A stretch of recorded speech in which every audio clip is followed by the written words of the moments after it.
கண்களை மூடி பக்தியோடு நாம் ஜெபிப்போமாக. அன்பு நிறைந்த சகோதர சகோதரிகளே,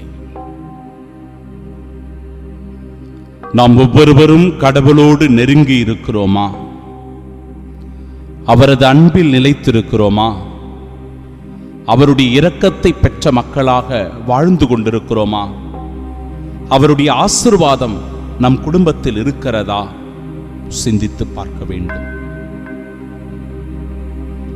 கடவுளுடைய கட்டளைகளுக்கு நாம் செவி கொடுக்கவில்லை என்றால், கவனிக்கவில்லை என்றால், ஒருவேளை நமக்கு பிடிவாத குணமும் முரட்டுத்தனமும் தீய உள்ளம் படைத்தவர்களாக நாம் இருக்கிறோம் என்றால், அன்பு சகோதர சகோதரிகளே, கடவுளுடைய இரக்கத்தை உணர மாட்டோம், கடவுளுடைய அன்பை சுவைக்க மாட்டோம், அவருடைய ஆசீர்வாதத்தை ஒருபோதும் நம் வாழ்வில் நாம் உணர மாட்டோம்.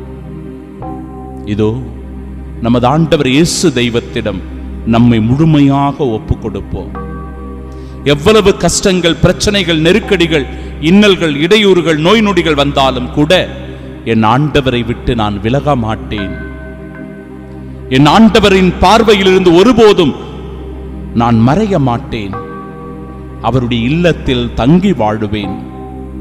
என் ஜெபங்களையும் வேண்டுதல்களையும் மன்றாட்டுக்களையும் நோன்புகளையும் ஆண்டவர் முன்னிலையில் ஒப்புக் கொடுப்பேன் என்று சொல்லி இந்த தவக்காலத்தில் ஆண்டவரை பற்றி கொண்டு வாழ்கிறவராய் நாம் இருக்க வேண்டும். அதற்கான வரம் வேண்டி ஜெபிப்போம். ஆமென்.